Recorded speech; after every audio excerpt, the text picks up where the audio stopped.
Good afternoon, everybody. Wow, that is a lot louder now that we have a new sound system. And thank you, Robert, for helping us get set up today. So welcome back to in-person Munch and Learn and the first Munch and Learn with our new AV system. Yay. Just a couple of notes, our Sweet 16 exhibit is now open to the public. So if you haven't had a chance, please feel free to enjoy it after this talk. We also have our new Mallory and Wurzburger artists. We have two, Chuck Johnson and Kate Roberts. Those are just right outside these doors. So please stop and look at those as well. And now, without further ado, I'd like to introduce our speaker for today, Shawna White. Shawna is a native Memphian. She graduated from University of Memphis with a degree in art therapy. And after working with Methodist Lavender, she made the transition to working with seniors. And then eventually she also then changed again to working in schools, teaching art, which she was doing until she decided to come join us here at the Dixon. Shawna is currently our color instructor, and she's also writing a book. So I'm sure we'll hear about that too. Thank you, Shawna. We're happy to have you talk to us.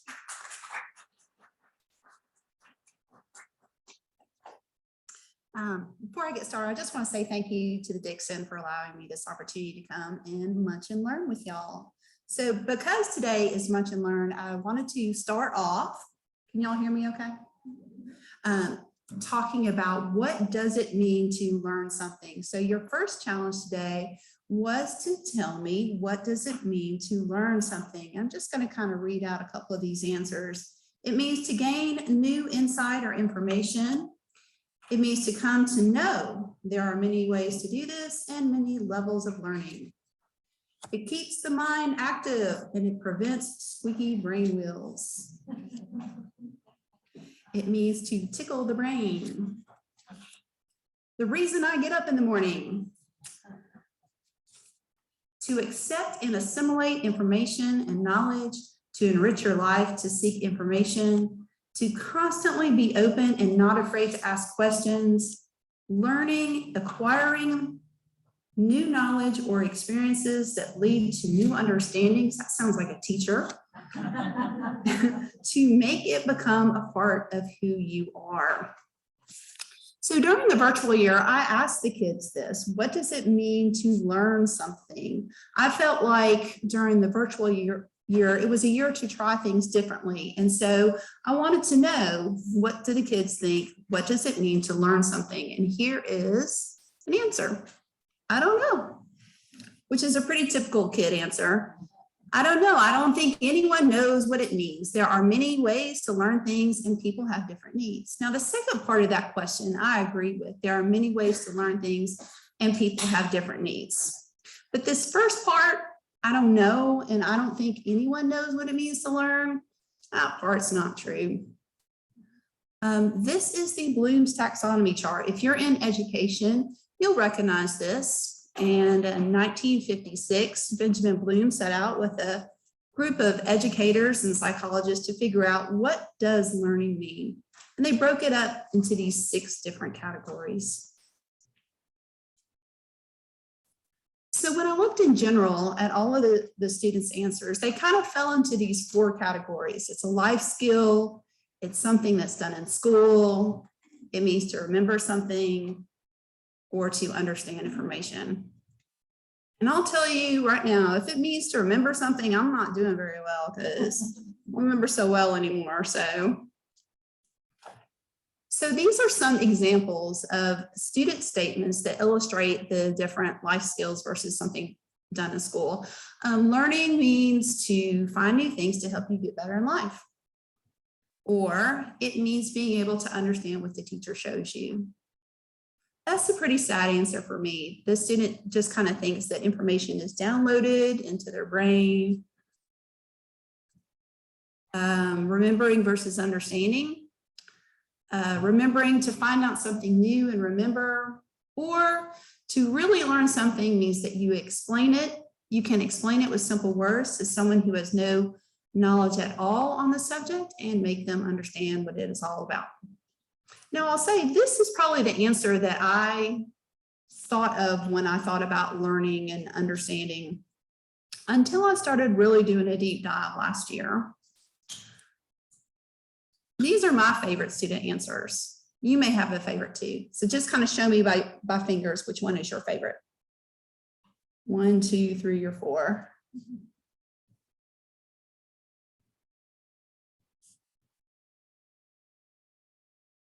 Number 1. Okay. Who doesn't love you get smarter? The thing I love about answers 2 and 3 is it shows some kind of development. These students understand that it's a progression. But number 4 is my favorite answer. And it says you have learned something if you are able to do something you couldn't do previously. And that's the part of that statement that makes it my favorite. If you couldn't do something, implies that you are making something. It's an active.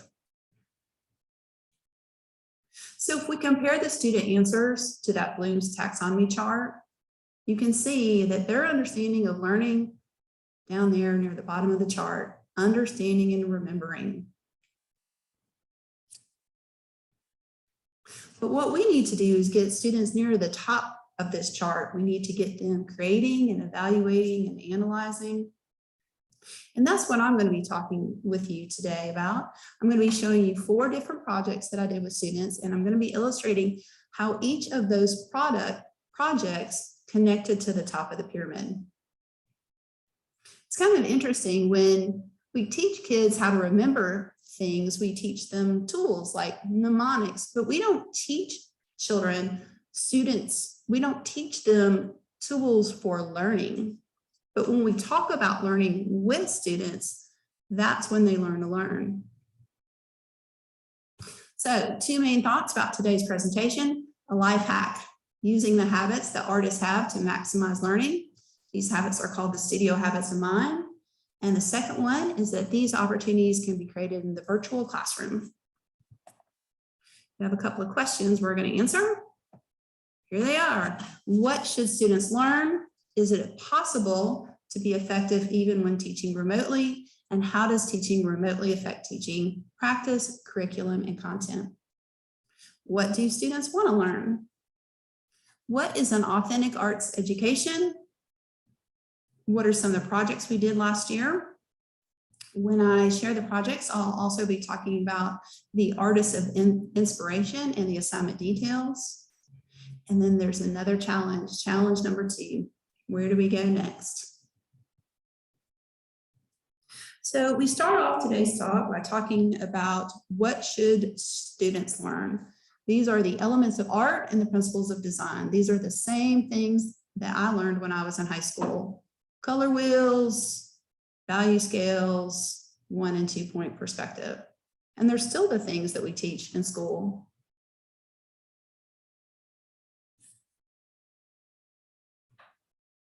But I would argue that there's a better way to do it, and that's by teaching these studio habits of mind. These have kind of become popular lately, and they fall under the category of a TAB classroom. TAB stands for Teaching Artistic Behavior.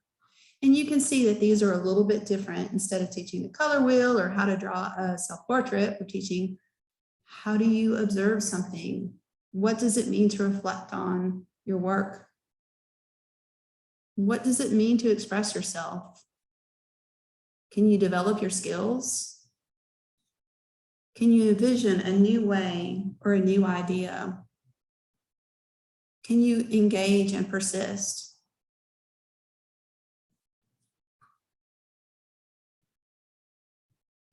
Our first artist we'll meet today is Miranda July, and she works with Harold Fletcher, and they put this book out, Learning to Love You More. There's a picture of her, top right. Oh, here's a little clicker, I think. There she is, right there. And I really like her because she is a conceptual artist. And I always talk about conceptual art early with the earlier in the school year with the students, because I think conceptual art is a great way to get students talking about ideas. Conceptual art is art that doesn't use traditional methods. It goes outside of the box. It's often performed in public or with the public. Often they include performance or installations, and they can even be web-based. So projects on the computer. This is a screenshot of her Learning to Love You More website. And there's a couple of different things to look at. The first thing is this list right here on the left-hand part of the screen. And you can see it says things like photograph a significant outfit, draw a picture of your friend's desires, take a photo from under the bed. There are these little artistic challenges that people are supposed to complete. On the right-hand side of the screen, you'll see, oops, technical issues. I don't know how to work my clicker. Okay, on the right-hand side of the screen, you can see people's names. Now, those are people that have submitted challenges. And then what you're looking at in the middle of the screen, that's a submitted challenge. And you'll see it's assignment 43, which says that this person is supposed to make an exhibit of the art in your parents' house. This person has submitted this photograph as evidence, and then they have submitted a description that says, this charred teapot was given to my mom by her grandma a long time ago. It was one of the few things salvaged from the remains of our house in the 1991 fire in the Oakland Hills. Since then, it has always been on display in our home. So, you know, I like this work of art because it requires you to think. And there are no right or wrong answers. All of these submissions are all different and unique in their own way. And I think a lot about the title of her work, Learning to Love You More, as just this network of people that are sharing ideas and thoughts and feelings. This website was bought by the San Francisco Museum of Modern Art in 2010. And I was on their website, and it says that this website is not, this display is not currently on display right now, which I think is really funny because you can go to the website anytime and look at it. It's just interesting how a museum can buy a website. This is one of my favorite submissions. It says you will find it. This assignment is make an inspirational banner, which I've done with students when we were in school together. And I was talking with somebody the other day, and she was like, oh, is that why there's all these little banners everywhere around the school? I was like, yeah. It's just kind of fun to go out and do things with the kids.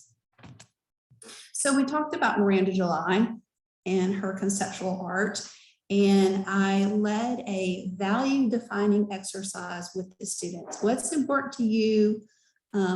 What are you all about? And you can see student of inspiration over here on the right. This is Ezra, and Ezra says, I want to be positive. On the left, what you're looking at is the results of that discussion. I want to be positive. Well, what does that mean? What could we do to help you be positive? How could we spread positivity around the school and the classroom? And the idea we came up with were positivity cards. So that's what you see the students doing over here on the right, positivity cards. And for this project, I showed the kids how to make cards. We talked about, typography, how to make your letters straight. We talked about how to fold a card. We talked about, what you could write on the inside. I set aside class time for them to do this. And then when the positivity cards were done, then I distributed the cards. So this is, a classroom experience here, but this is how this project changed because of the pandemic. These are the results from the Positive Vibes Project 2020.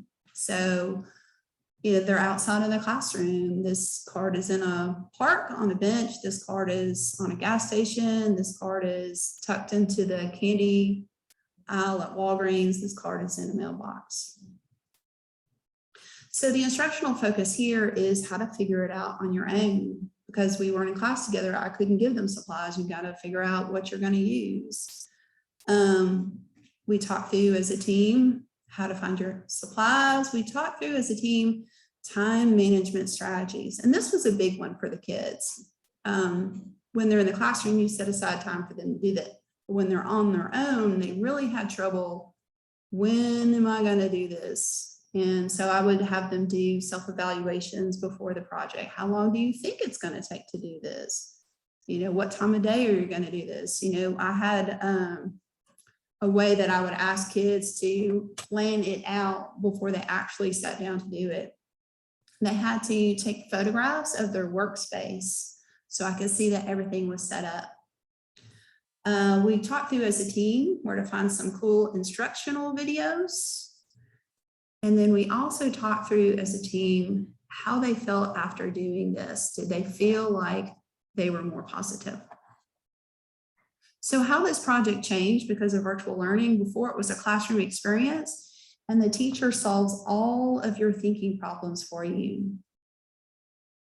After when we were in the virtual world, it was a real world experience. My job became to help them define the problems that they would face and then guide them to their own answers.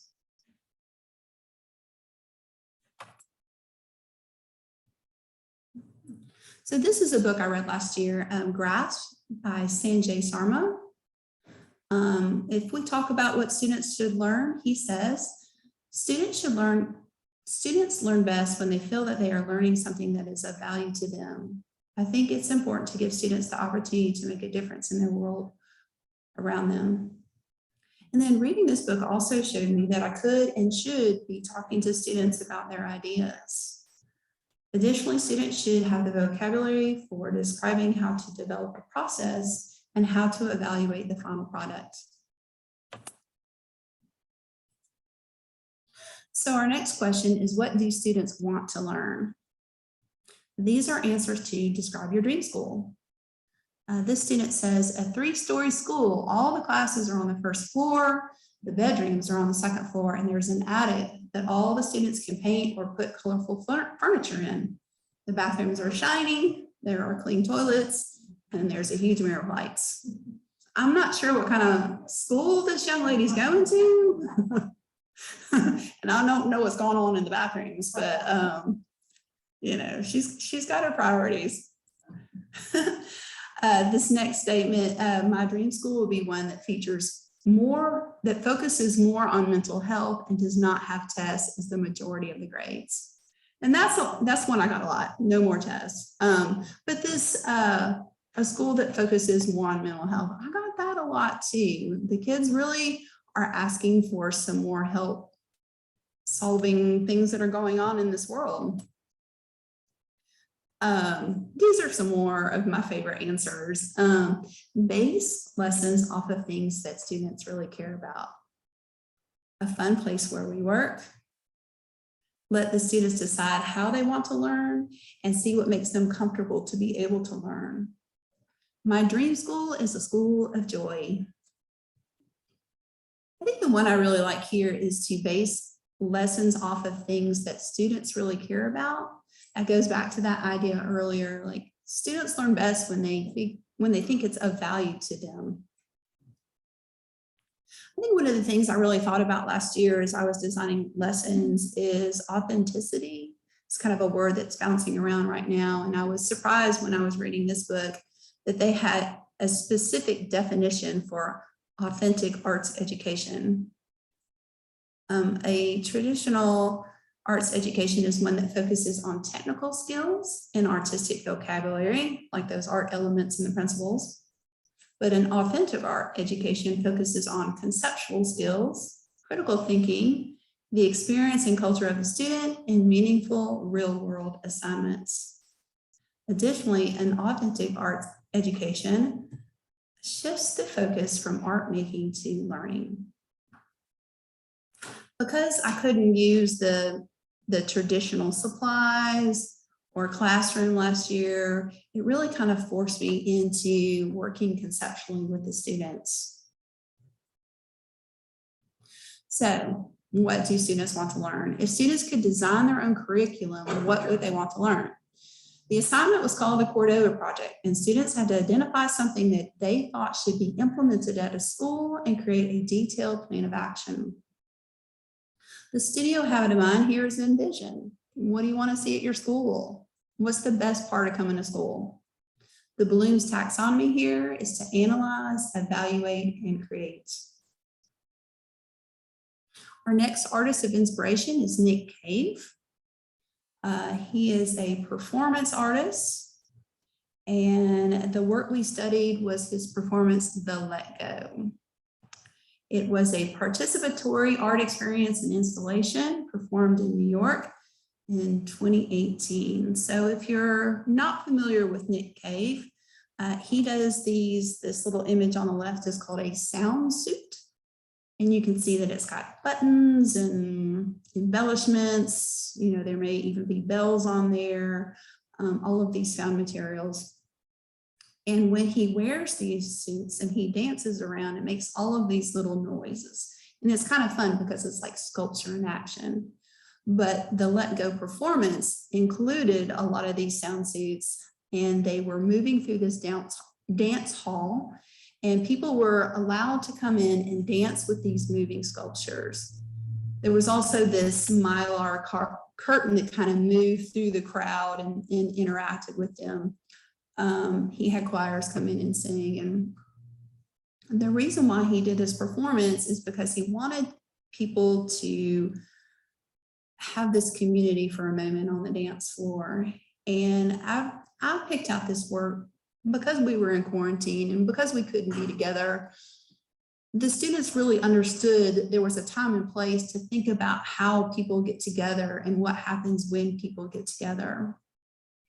And so we really had a good time breaking down the different parts of that Let Go project. So the steps to the Cordova Project, the first step was to analyze what are the different parts of the Let Go performance and what was the artist's concept. So we talked about, you know, the sculptures, we talked about the people, we talked about the music, and we talked about the artist's concept. And then we kind of flipped the coin a little. What would it mean if we recreated this performance at our school? What would be needed to do it? And then we stretched ourselves a little bit further with the studio habit in mind and vision, and create a plan of action. If you had something that was important to you and you wanted to see it at school, how would you do it? What is an art experience you would like to see? This is a screenshot from a Google form. And I used Google Forms a lot last year. You may be thinking to yourself, how do you get all these kids talking about things? Well, this is how.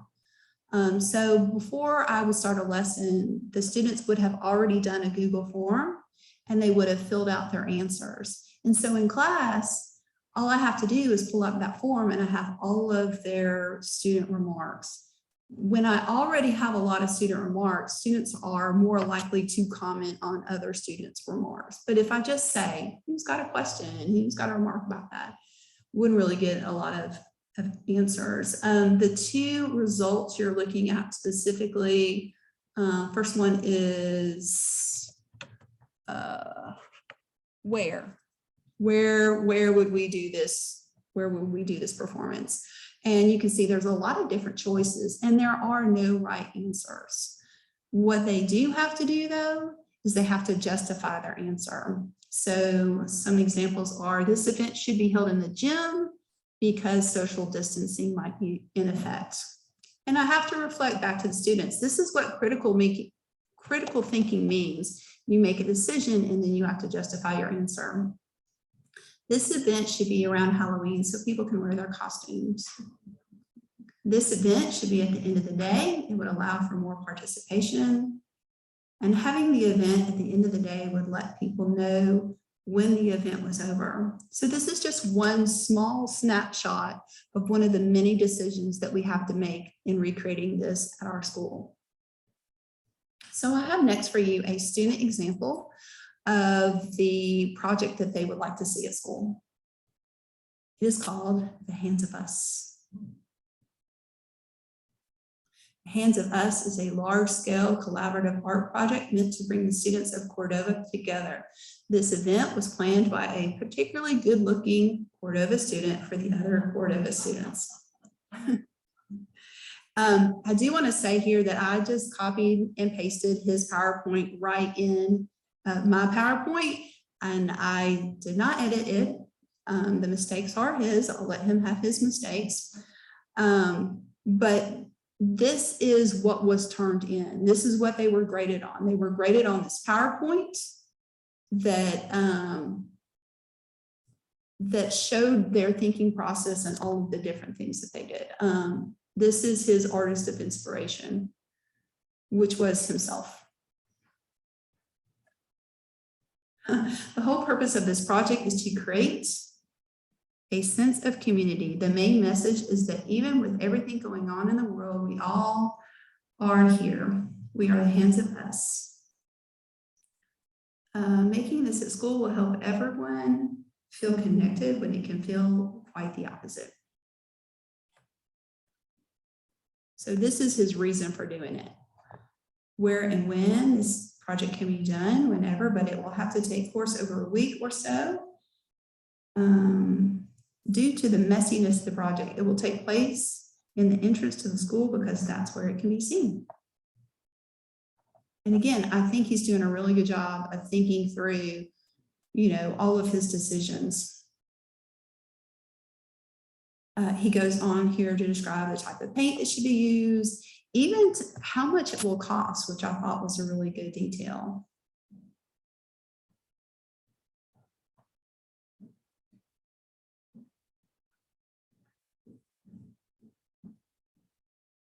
We will need to get permission from the administration of Cordova, as well as some money. Around $500 would be enough. We need to ask to use a part of the entrance for this and get the maintenance crew on board because it will be messy. Lastly, we will need something to look after this project to make sure everything goes correctly. Here's his detailed plan of action, the different steps that should be done to do this project.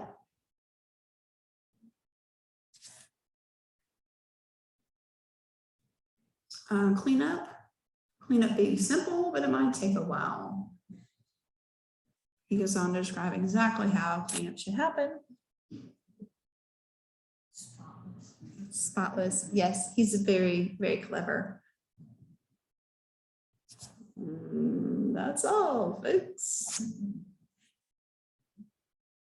I thought this was a really great project, and I was surprised by the different projects that were submitted. There was one student who described a talking bench, and she said, if you're feeling lonely, you can go sit on the bench and people will know to come and sit with you.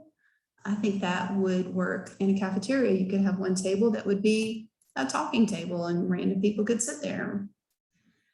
There was one student who wanted a sticky note wall. The project will be done around lunchtime. His idea was he could stand at a table with some sticky notes and have people just talk to him. How did the pandemic affect you? And then he was going to make a display of their sticky notes.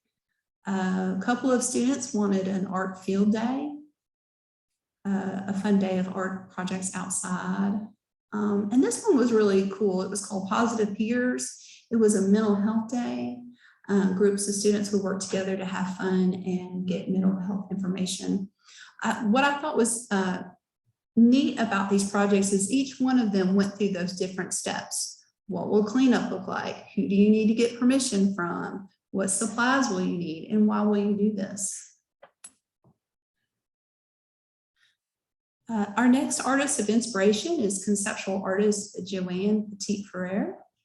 The work we studied, her hair sculptures, and this is her. She is the lady on the right, and she's doing this hair sculpture. The studio habit of mind for this project is called Develop Skills. It's real easy to look at this and go, how did she do that? But it was fun. It was fun talking with the kids about how long do you think this takes? You know, what kind of materials does she use? What kind of skills does she need to be able to make these hair sculptures? And so when we had fun breaking down all the different parts of her process, I asked the kids to document a process in their life. Things they had to do, they had to create a PowerPoint or a video. I had lots of videos too. Students must include information about materials, tools, skills that you have to do this, and indicators of quality. How do you know that it's good? This is somebody that's showing us how to make a 3D paper snowflake. Projects that I didn't include, there was a young lady that made a hot Cheeto burrito. And then she showed a video of her eating it, and she said, good, that's how you know it's quality. There was also a video on a girl who crushed up some Doritos and made some mozzarella sticks with them. But I'll show you the ones that are more art related. The image on the top left, that is a digital drawing. So she submitted a video and she narrated her drawing this. So if anybody was interested in learning how to digital draw, that would be a resource video.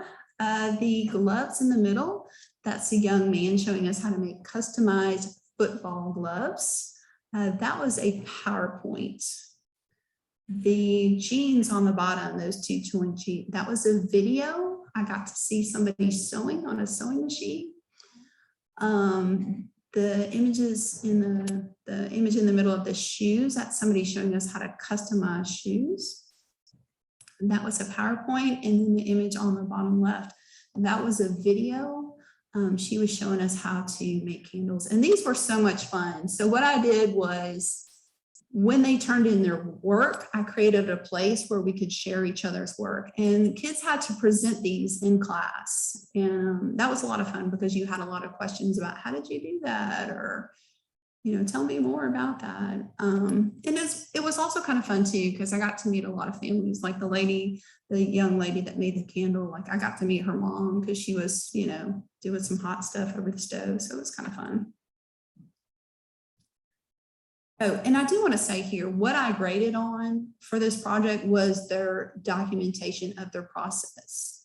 So they were to come up with their own quality indicators. How do you know it's good? But I did not grade them on their final product. I graded them on how well did you document your process. This is our next artist of inspiration. Her name is Chang. The work we studied here, kissing, crying, and freaking out in public. So that's an image of the artist there.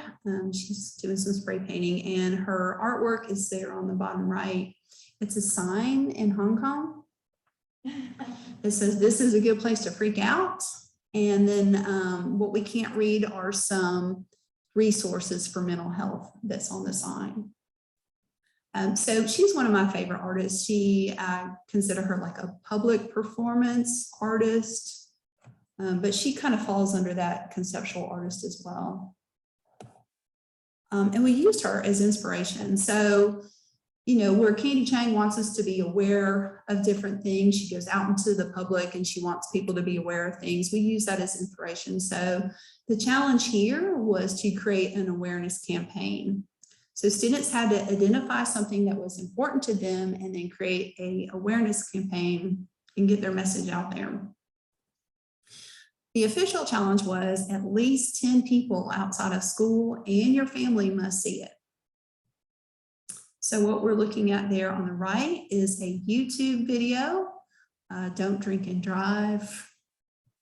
Kind of was a funny little video, and we all watched it in class.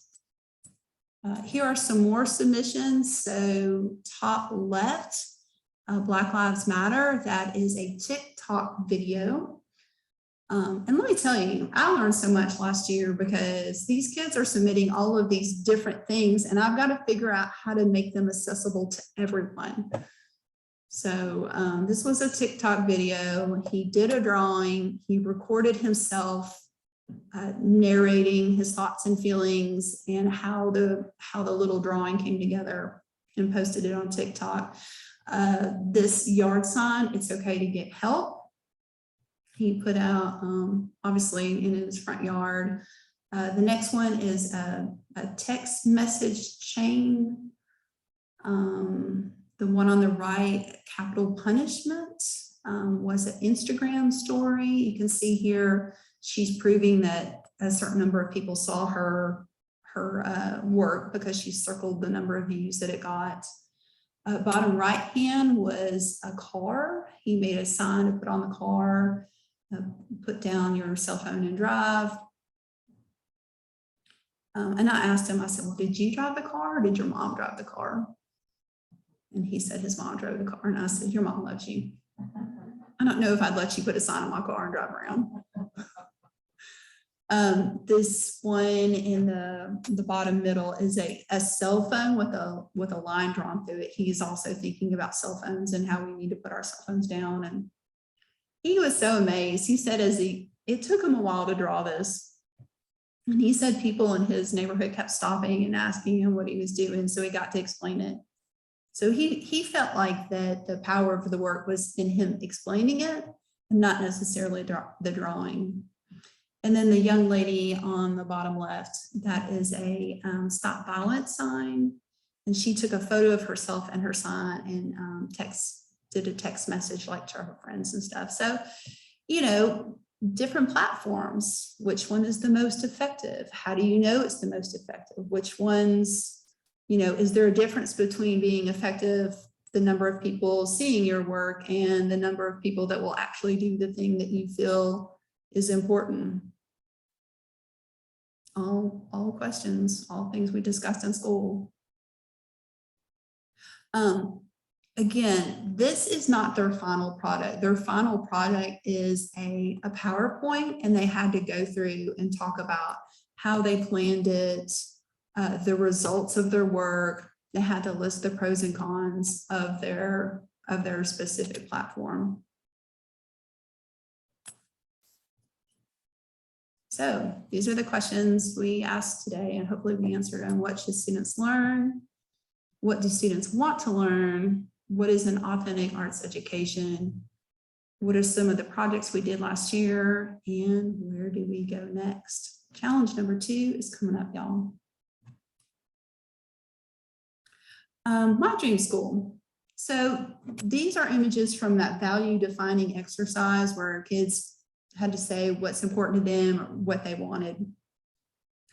And I guess if I were to sum up my dream school, I want to use the words of one of my students. And she said, I literally learned so much in your class. I wasn't even interested in art. I haven't been in art since the 4th grade. I used to think art was about nothing but colors, drawings, paintings, and sketches. Literally, I never liked art because the teachers would get mad because I couldn't paint or draw, LOL. They never told me about the real art. You taught me about different artists and different artworks. This year, I learned that art could be music, literature, dance, and languages. I love that she capitalized every letter of arts. And I love how she used the word languages in there too, as being art. Art is about human creativity and social life. I never knew that until this year. And I think when I look back over my year of teaching virtually, I hope what I gave the kids is a feeling that art is the thing that connects us.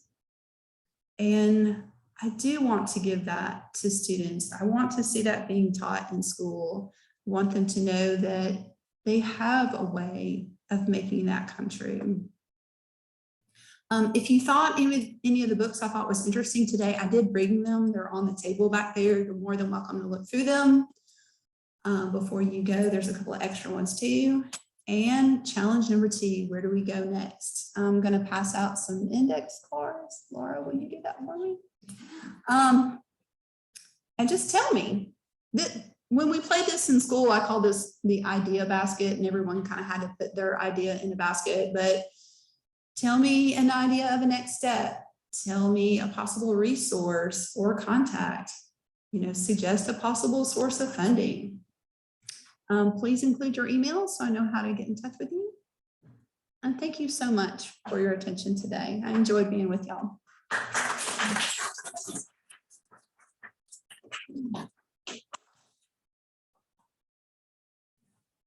Does anybody have any questions for Shawna? Nick Caves, the New York Magazine, where was that presentation done? That show That show is called the Let Go, it's the Armory. in New York City. Okay. Thank you. He actually, what's interesting about that story is he has redone it again after the quarantine. Oh, He decided to bring that back. yeah, terrific. Yeah, I enjoyed the presentation. thank you so Yeah, much. it's really interesting. The dynamics behind opening the child's mind like that. Yeah.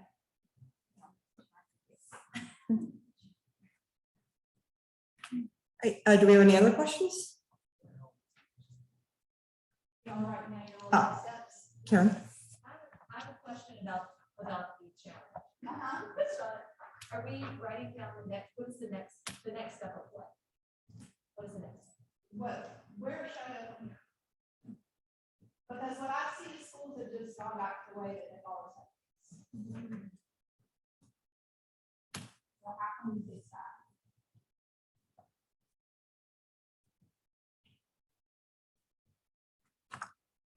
All right, thank you, Shawna, for coming and speaking with us today. We appreciated hearing about arts education and what's going on there. So thank you, everybody, for coming, and have a good day.